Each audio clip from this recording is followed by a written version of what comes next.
जास्त नव्हतं। प्रत्येक जण म्हणतात की मुलं तरुणपणी बिघडल्या जाते। जर का त्यांचा पाया जर का चांगला असेल तर मुलं बिघडणारच नाही। म्हणतात ना 16वं वर्ष हे धोक्याचं आहे, म्हणतात ना। आपण प्रत्येक जण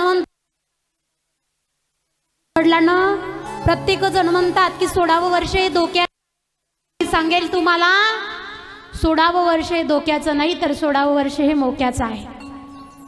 कारण ज्यावेळेस मुलगा किंवा मुलगी 16व्या वर्षांचे होतात तेव्हा त्यांना काय करायचं आहे काय नाही त्यांच्या करिअरकडे बघल्या जाते। 16वं वर्ष काही धोक्याचं नाही तर 16वं वर्ष मोक्याचं आहे। म्हणून या 16वं वर्ष असं मोक्याचं हे लक्षामध्ये असलं पाहिजे।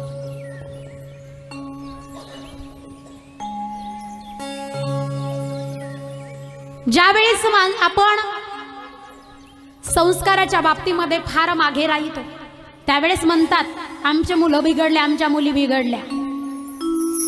अशाच मुलं बिघडत नाही। त्यांना चालकत चांगले संस्कार लावले तर ते कशाला बिघडल का बिघडणारच नाही। आपण जर का नीतीने वागलो, आपण नीतीने कामं केले, आपण नीतीने चांगल्या प्रकारे वागलो, सर्व कामं नीतीने केले तर नाही बिघडणार। म्हणून प्रत्येक मुलांना माझी एकच हात जोडून विनंती आहे की त्यांनी एकदा तरी भगतसिंगाचं चरित्र वाचावं। कारण भगतसिंगाचा त्याग मात्र फार मोठा होता। कधी विचार केला नाही भगतसिंगांना आपल्या जीवनाचं काय होईल आणि काय नाही।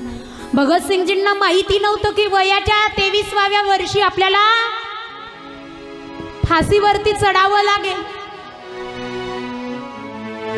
कोणासाठी लढले तर या देशासाठी।